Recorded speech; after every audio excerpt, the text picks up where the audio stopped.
Olá, dando continuidade ao nosso estatuto, Lei 13.729, falaremos agora a respeito dos círculos hierárquicos, que são divisões feitas entre os militares para se destinar em situações de um evento, em situações de solenidades, em que local ficará cada um dos militares, sendo que há uma divisão de 5 círculos hierárquicos, 2 para as praças e 3 para os oficiais.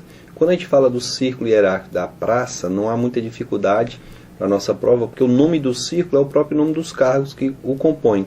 Por exemplo, Círculo dos Cabos e Soldados. Quem que compõe? Cabo e soldado. Círculo dos Subtenentes e Sargentos. Subtenentes e Primeiros Sargentos. Então, fica muito fácil descobrir como se forma o círculo das praças. Já o dos oficiais, não.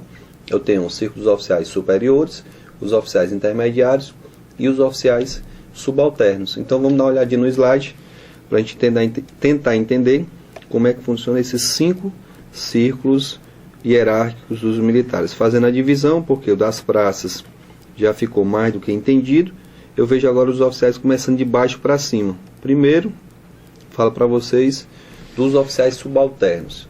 Professor, quem é que faz parte do círculo dos oficiais subalternos? Somente os primeiros tenentes. Professor, por que o senhor chama de primeiros tenentes se não existe mais o segundo? Porque a lei ainda continua chamando de primeiro tenente. Caiu na prova, o primeiro tenente é o termo correto. Então, só os tenentes, só os primeiros tenentes, é que são oficiais subalternos. Quando a gente sobe mais um pouquinho para os oficiais intermediários, eles vão ser somente os capitães. Então, falou-se em oficial intermediário, automaticamente eu estou falando dos capitães. Subiu mais um pouquinho, oficiais superiores, todo o restante dos oficiais vai estar encaixado nos oficiais superiores. Então, se eu tenho tenente, capitão, major, tenente, coronel e coronel, tenente é oficial subalterno, capitão, intermediário, o que sobrou, major, tenente, coronel e coronel, vai estar inserido como oficial superior. Uma das razões dessa distinção, a gente viu lá no Código Disciplinar, no artigo 26, quando nós falamos da ocupação da prisão conforme seu círculo hierárquico. Está lá no parágrafo 6º do artigo 26, lá no inciso 4, se eu não me engano, a ocupação da prisão conforme seu círculo hierárquico. Inclusive, nós já explicamos o que é esse círculo hierárquico. Professor, o senhor falou de todos os militares aí, mas não falou das praças especiais. Não falou do aspirante, do aluno CFO, que é o cadete, nem tampouco do aluno soldado. E o artigo 30, que é o artigo que trata dos círculos hierárquicos, ele cita as praças especiais. Tem o esquema 1, que é o esquema dos oficiais, o esquema 2, que é o esquema das praças, e o esquema 3, que trata só das praças especiais. Mas perceba, ao ver o esquema 3, que praça especial não tem círculo hierárquico. Ela, eventualmente, ela pode fazer parte, eventualmente, ela tem acesso, melhor dizendo, fazer parte não. Eventualmente, o aluno soldado tem acesso ao círculo dos cabos e soldados. Uma reunião social, uma solenidade, um evento qualquer, ele tem acesso a esse círculo. Quando se fala em aluno do CFO e também em aspirante, eles vão ter eventualmente acesso ao círculo, dos oficiais subalternos. Então, aluno CFO, que é o cadete, o aspirante eventualmente tem acesso ao círculo dos oficiais subalternos, e o aluno soldado eventualmente tem acesso ao círculo dos cabos e soldados.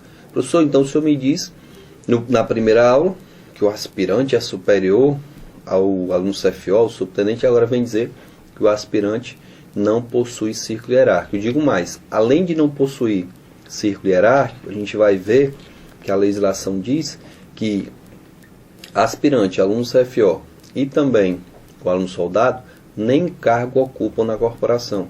Vixe, professor, não tem círculo hierárquico, não tem cargo, e o senhor ainda me diz que eles são superiores. Ao fazer a leitura do artigo 32, inciso 1º e o 2º, você vai ver que o aspirante ele é superior a todas as demais praças. Quando se lê o inciso 2, você vê que o aluno CFO está acima do subtenente, do sargento, do cabo, do soldado e também do aluno soldado. Então a pirâmide que a gente viu lá na primeira aula está correta sim.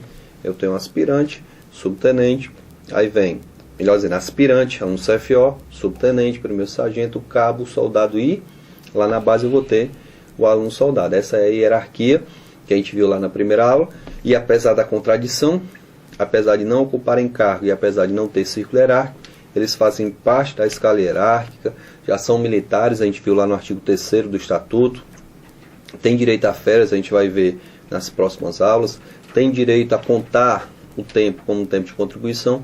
Então essas são as informações importantes em relação aos círculos hierárquicos. Na sequência, a gente tem os almanaques. Professor, o que é almanaque? O artigo 33 vai dizer para a gente que os militares eles devem ser cadastrados. De que maneira? Se eu estiver falando dos militares ativos, eles vão ser cadastrados em almanaques. O que é almanaque? É um livro que vai conter lá uma foto desse militar fardado, de frente, foto 3x4, com a configuração curricular de cada um desses militares. Só que a lei, não sei por que motivo, diz que só existe almanaque para o oficial e para o subtenente e sargento. Não tem almanaque para cabo e soldado. Então, se cair na prova, o almanaque é exclusividade dos oficiais e dos subtenentes e sargentos. O almanaque dos oficiais vai ter desde o comandante-geral até o tenente mais moderno da corporação.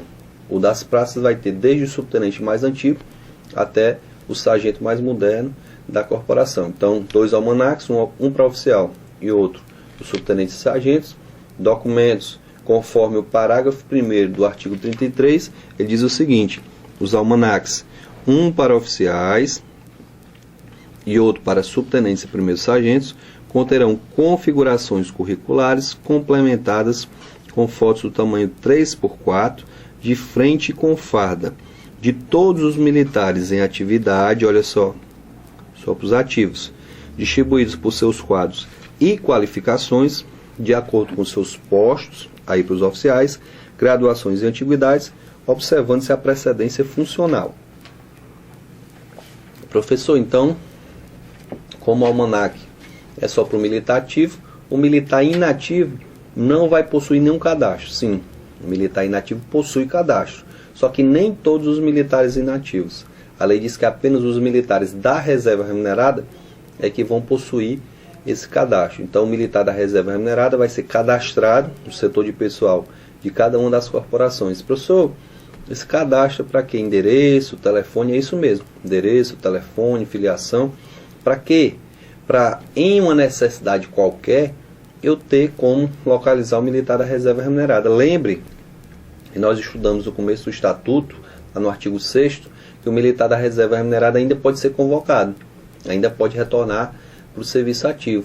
Como é que eu vou localizar um militar da reserva remunerada? Se já está aposentado, não está trabalhando em nenhum quartel, como é que eu vou convocá-lo se eu não souber o endereço, se eu não tiver um telefone, se eu não tiver um contato? Então, por isso é que os militares da reserva remunerada serão cadastrados no setor de pessoal de cada corporação. Por que não os reformados?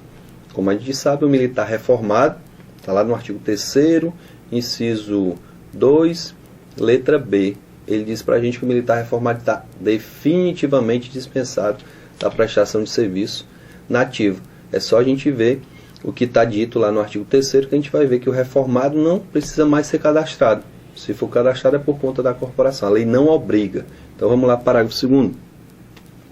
A Polícia Militar e o Corpo de Bombeiros Militar manterão um registro de todos os dados referentes ao pessoal da reserva remunerada dentro das respectivas escalas numéricas, segundo instruções baixadas pelo respectivo comandante-geral. Então, só o pessoal da reserva remunerada é que vai ser cadastrado no setor de pessoal de cada uma das corporações. Na sequência, a gente vai falar a respeito do cargo, da função e do comando. O artigo 35 inicia essa discussão, e a primeira coisa que a gente tem que saber quando se fala em cargo é que existem 2 tipos de cargo. Eu tenho um cargo efetivo e tenho um cargo comissionado. Professor, o que é esse cargo efetivo? Cargo efetivo são os postos e graduações. Postos para os oficiais, graduação para as praças. Bem simples. Postos e graduações são os cargos efetivos. Por que efetivos? Porque o militar, quando assume um posto ou uma graduação, ele não vai perder isso, a não ser que cometa uma irregularidade grave. Então ele tem estabilidade, por isso que é chamado cargo efetivo. A gente vai ver lá no direito dos militares que ele tem direito à estabilidade, ou no caso dos oficiais, da investidura do cargo, e as praças após mais de 3 anos de efetivo serviço. Então, o militar ele tem sim direito a essa estabilidade que garante o seu cargo efetivo. Já o cargo comissionado ou cargo em comissão é um cargo que não garante estabilidade, porque é um cargo de confiança. O governador vai livremente nomear e exonerar quem ele quiser. Então, cargo em comissão ou cargo comissionado é de livre nomeação e exoneração pelo governo do estado. Vamos lá para o slide. Cargo efetivo são os postos e graduações, como eu já falei. Cargo em comissão, cargo de confiança de livre nomeação e exoneração pelo chefe do Poder Executivo. No caso, o governador do estado. Então, o governador não vai precisar de motivo para exonerar ou para nomear qualquer militar para os cargos em comissão. O governador não pode lhe exonerar de um cargo efetivo, não. O cargo efetivo você só será exonerado se você pedir. O governador pode lhe demitir ou lhe expulsar se você praticar uma irregularidade grave. Já quando se fala do cargo em comissão, ele não precisa de muito motivo, não. A vontade dele, o desejo dele, a confiança que ele tiver naquela pessoa é que vai dizer se ele permanece ou não naquele cargo, porque a lei diz que é de livre nomeação e exoneração pelo governador. Existem casos recentes em que o governador exonerou o comandante-geral da corporação e o comandante porque queria colocar na justiça, porque não achava aquilo certo, porque o governador não deu nenhum motivo, nem satisfação deu para o comandante. Mas o comandante depois desistiu de botar na justiça ao verificar que a própria lei garante, ao governador esse direito de nomear quem ele quiser e exonerar quem ele quiser conforme a sua confiança. Professor, só o governador é que nomeia e que exonera os militares para esses cargos comissionados? Na regra, é atribuição do governador. Mas por uma necessidade institucional urgente, o comandante-geral pode fazer isso. Pode exonerar e nomear para cargo comissionado, desde que o governador confirme isso no prazo de 15 dias. Não entendi direito, professor. Bora lá.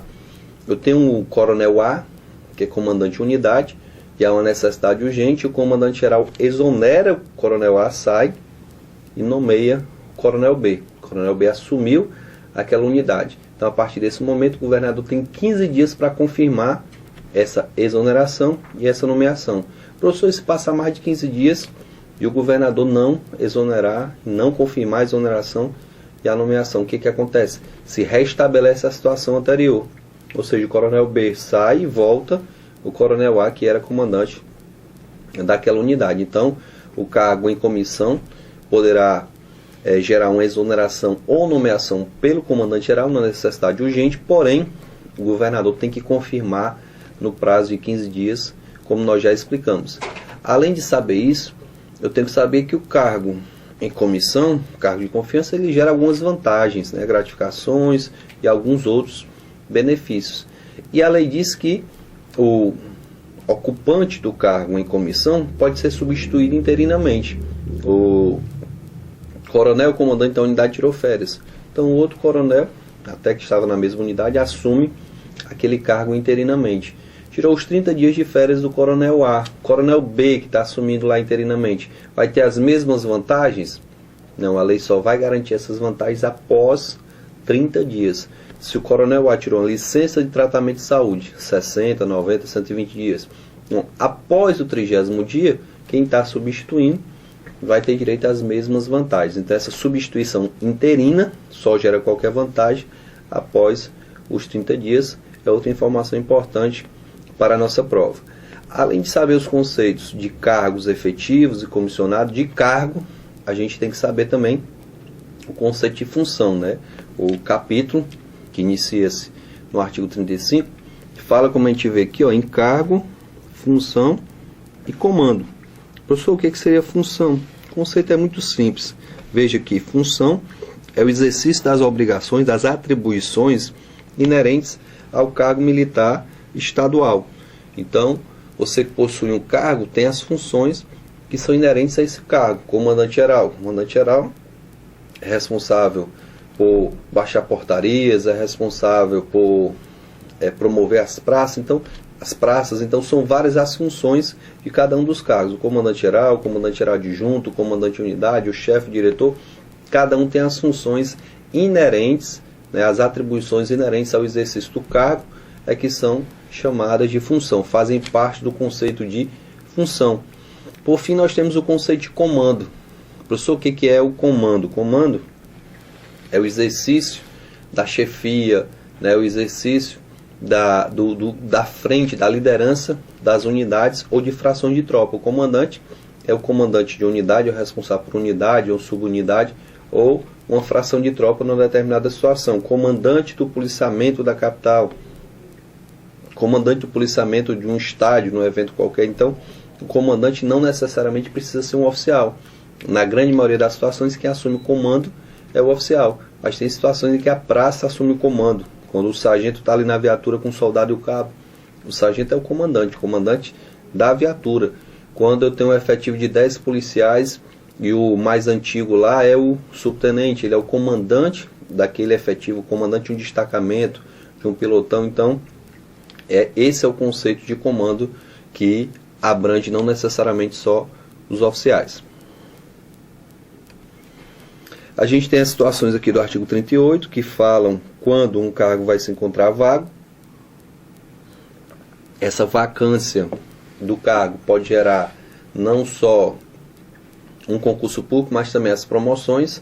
A gente vai ver lá que só haverá promoção se existir vaga. Se não tiver vaga, eu não tenho promoção, pelo menos por antiguidade, por merecimento. Tem algumas situações que você pode ser promovido sem vaga, mas na grande maioria das situações a vaga é fator predominante para que haja uma promoção. E também a vaga vai gerar os concursos públicos, como a gente já falou. Professor, o que geraria uma abertura de vaga? O artigo 38 cita algumas situações, mas tem várias outras que nós vamos ver lá na frente. Então o artigo 38 diz o seguinte, no inciso 1º, o cargo será considerado vago a partir de sua criação e até que um militar estadual dele tome posse. A gente teve recentemente aqui em Fortaleza, no Ceará, o governador aumentando o efetivo em lei da Polícia Militar de 15 mil homens, né, para 17.551. Então foram criados 2.551 vagas em diversos cargos. Então essas vagas ficaram abertas, hoje até estão abertas, até que um militar dela tome posse. Então houve o concurso, o militar tomou posse naquela vaga, então ela deixou de estar aberta. Há uma intenção do governo do estado de aumentar o efetivo em lei para 25 mil. Opa, então de 17.551 vai para 25. A intenção foi publicada inclusive no Diário Oficial do Estado, essa intenção de modificar o efetivo em lei. Isso não significa necessariamente que eu vou ter automaticamente a entrada de 7.400 homens na corporação.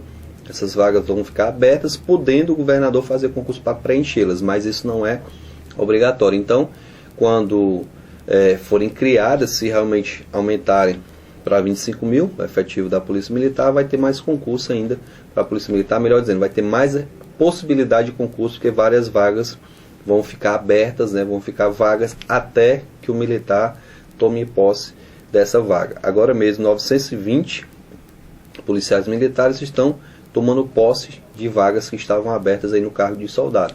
Existe a probabilidade de 1.150 tomarem posse até o final do ano e assim sucessivamente. Então, quando a vaga está aberta, ela só vai deixar de estar aberta quando for ocupada, questão de lógica. No inciso 2 do artigo 38, também considera-se que a vaga vai estar, que o cargo vai estar vago quando o militar for exonerado, demitido ou expulso. Perceba aqui pelo slide que são 3 situações diversas. Eu vou dizer para vocês que a demissão e a expulsão só acontecem ex officio, ou seja, tem que ser como forma de punição. A demissão nunca vai ser a pedido, a expulsão nunca vai ser a pedido. Ninguém pede para ser demitido ou para ser expulso. Professor, eu trabalho aqui na iniciativa privada, eu posso pedir, mas o militar ele não pede demissão nem expulsão. Ele pode pedir a sua exoneração. Então, quando eu quero sair da corporação, eu peço a minha exoneração. Quando esse militar é exonerado, demitido ou expulso, isso vai gerar a abertura de uma vaga. Um cargo vai estar vago a partir de uma exoneração, de uma demissão ou de uma expulsão. Só que eu tenho que ter cuidado com a exoneração, porque lá no último encontro do Estatuto, eu vou dizer para vocês, no último, no penúltimo, a gente vai dizer para vocês que a exoneração só acontece a pedido. Porque lá no finalzinho do Estatuto ele fala do desligamento do serviço ativo. Então, quando eu falo em exoneração a pedido, de cargo efetivo, é porque o militar está pedindo para sair da corporação. Então, ao pedir para sair da corporação, ele pede exoneração. O cargo comissionado, não. O cargo comissionado, você pode ser exonerado a critério do governador, porque nós vimos que o governador ele pode nomear ou exonerar na hora que ele quiser. Então, voltando para cá, essa exoneração acontecerá somente a pedido, quando for de cargo efetivo, e se for de cargo comissionado, pode ser a pedido ou por interesse do governador. Além dessas situações que nós citamos, vão gerar também abertura de vagas. Veja, parágrafo 1º. Consideram-se também vagos os cargos militares estaduais cujos ocupantes tenham falecido. O militar morreu, automaticamente ele é desligado do serviço ativo a partir da data do óbito. Isso aí também a gente vai ver lá no finalzinho do estatuto. E a família passa a ter direito a uma pensão. Também falaremos a respeito disso aqui, lá nos direitos dos militares. Mas o militar faleceu, automaticamente ficará vago o cargo dele até que um outro militar tome posse. Ainda é importante a questão do extravio e da deserção, certo? O militar que sumir sem dar satisfação pode ser chamado de desaparecido, extraviado ou desertor. Sendo extraviado ou desertor, nós teremos abertura de vaga também para promoção para concurso público. Sabendo diferenciar a deserção do extravio, porque a deserção é aquela situação em que o militar sumiu por vontade própria. O militar era para ir trabalhar hoje, não foi, não deu satisfação, passou um dia, dois, mais de 8 dias e o cara não deu satisfação. Então, por isso, ele vai cometer um crime chamado de deserção e, por isso, pode inclusive ser preso. A partir do momento que ele for considerado desertor, a vaga do cargo dele estará disponível para promoção para concurso público. Professor, e a diferença do extravio para a deserção? Na deserção, como eu falei, houve uma intenção militar de sumir, não deu satisfação, estava trabalhando e abandonou o posto, foi embora, não deu mais satisfação. Na situação do extravio, o militar estava desaparecido. Desaparecido em que circunstância? Ele estava numa operação policial militar, ou bombeiro militar, sei lá na floresta amazônica, se perdeu. Ele estava numa viagem, certo? Ele sofreu, participou de uma catástrofe, sei lá, um acidente aéreo. Ele estava numa situação em que houve uma calamidade pública, um enchente, um deslizamento de terra. Ninguém sabe se ele está vivo ou se está morto. Então, no extravio, ninguém tem nem a certeza se esse militar está vivo ou se está morto. Ninguém sabe o que aconteceu. Ele realmente desapareceu, passou mais de 30 dias desaparecido e agora ele passa a ser chamado de extraviado. Então, tanto o extraviado como o desertor vão ser situações que geram abertura de vagas. Para concluir aqui o nosso artigo 38, ele fala aí do extraviado e também do desertor. Na sequência, nós temos aí as atribuições dos militares estaduais, dividindo os militares em oficiais, subtenentes e sargentos, cabos e soldados, e também falando das praças especiais. A gente começa lá por baixo para explicar quais são as atribuições desses militares. Começando aqui pelas praças especiais, como praça especial é o aluno do CFO, o aluno soldado ou o aspirante, e nós sabemos que eles estão em período de formação. Eu posso dizer para vocês tranquilamente que a atribuição das praças especiais é a preparação técnico-profissional. Então, estou no meu curso de formação de soldados. Minha maior preocupação é adquirir conhecimentos teóricos e práticos para desenvolver um bom trabalho quando for soldado. Estou lá no meu CFO. Então, durante os 3 anos até hoje, como eu já falei, o CFO é de 3 anos. Lembrando que hoje eu estou falando em fevereiro de 2013. Sei lá, daqui a um mês mudarem isso, há uma intenção de mudar, mas para efeito de fevereiro de 2013, o CFO ainda é de 3 anos. Então, se um militar ele está fazendo o CFO, praça especial, direito a férias, tem todos os direitos, militar já ativo, ele tem como missão principal, a sua principal atribuição, é também o preparo técnico profissional. Cursar e aprender o suficiente para desempenhar bem a sua função. Quando eu falo do aspirante, ele está lá no estágio para poder também adquirir esses conhecimentos práticos para poder chegar ao cargo de primeiro-tenente e exercer, bem a sua profissão. Vamos tentar explicar aqui agora as atribuições dos militares estaduais, começando lá pelo meio, subtenentes e sargentos. Perceba que nós temos aqui algumas setas, e essas setas têm um significado. Qual é esse significado, professor? O significado principal é que o subtenente e o sargento vão ser o elo de ligação dos oficiais com os cabos e soldados. Ou seja, o oficial passou a determinação, o subtenente e o sargento recebe a determinação, repassa ao cabo e soldado, e além de repassar, vai cobrar, vai fiscalizar para que realmente aquilo seja executado. Aí a gente está seguindo esse caminho, ó. O oficial manda, o subtenente recebe, passa para o cabo e soldado e vai cobrar. Quando houver a necessidade do cabo e soldado, está na ocorrência precisando de apoio, ele vai chamar o subtenente e o sargento.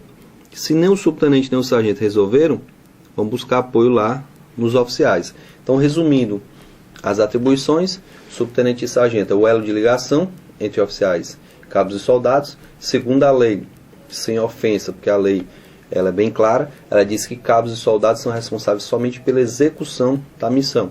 E os oficiais pelo planejamento, pelo comando das unidades, até porque tem um curso de formação bem maior. Essa é então a atribuição dos oficiais: planejar, organizar, passar as determinações para que o subtenente e o sargento passe para o cabo e soldado e fiscalize a execução dessas determinações. Para concluir nossa aula, a gente vai falar um pouquinho de crime militar e da justiça militar, porque apesar de estar lá no Código de Processo Penal Militar, lá no Código Penal, é interessante porque o Estatuto também fala a respeito dos crimes militares e da justiça militar. Ocorrido o crime militar, professor, quem é que vai julgar esse crime? Quem julga os crimes militares, pessoal, é o Conselho de Justiça. Não confunda Conselho de Justiça com Conselho de Justificação. O Conselho de Justificação está lá nos processos regulares. Conselho de Justiça é composto por um juiz de direito e mais 4 oficiais da corporação. Então 5. Esses 5 é que vão dizer se você cometeu o crime, se você deve ser culpado, se você deve cumprir a pena. Então quem vai julgar pelo crime militar é o Conselho de Justiça, conforme a gente vê aqui na tabela. Ocorrido o crime militar, em primeira instância, o militar será julgado pelo juiz de direito e o Conselho de Justiça. O juiz de direito é o presidente desse Conselho de Justiça. Em segunda instância, como nós não temos ainda os tribunais militares aqui no Ceará, o militar em segunda instância seria julgado pelo Tribunal de Justiça do Estado sem nenhum problema. Essa é a regra geral, só que nós temos as exceções. Se o militar cometeu um crime militar, mas foi um crime militar contra civil, aí a gente vê o seguinte: crime militar contra civil ou ações judiciais contra atos disciplinares, quem vai julgar isso aí, ó, somente o juiz de direito. O professor não encontrei essa palavra somente não. Quando ele diz singularmente, julgamento singular pelo juiz de direito, é só ele quem vai julgar nesses dois casos: crime militar contra civil ou então ações judiciais contra atos disciplinares. Ah, professor, o coronel me puniu ilegalmente.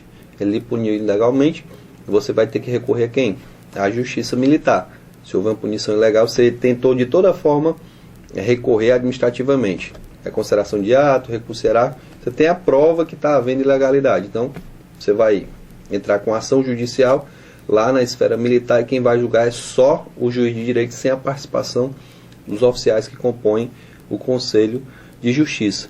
Por fim, a lei diz ainda que se esse crime for um crime de competência do Tribunal do Júri, ou seja, quem estuda um pouquinho de direito sabe que os crimes contra a vida são crimes de competência do Tribunal do Júri. Então vamos lá. Crime militar de competência do Tribunal do Júri, a própria lei já está dizendo se é competência do Tribunal do Júri, quem é que julga? Quem julga é o Tribunal do Júri. Então a gente viu os crimes militares e a responsabilidade pelo julgamento. É importante saber que existe a regra geral e as exceções. Na regra geral, quem julga o crime militar é o Conselho de Justiça, juiz de direito e mais 4 oficiais. Aí nós temos várias exceções. Crime militar contra civil, só o juiz de direito lá da vara militar. Ação judicial contra ato disciplinar, só o juiz de direito lá da vara militar. E por fim, se for um crime de competência do Tribunal do Júri, o próprio Tribunal do Júri é quem vai julgar. Certo? Então a gente conclui essa aula e dá prosseguimento nas próximas.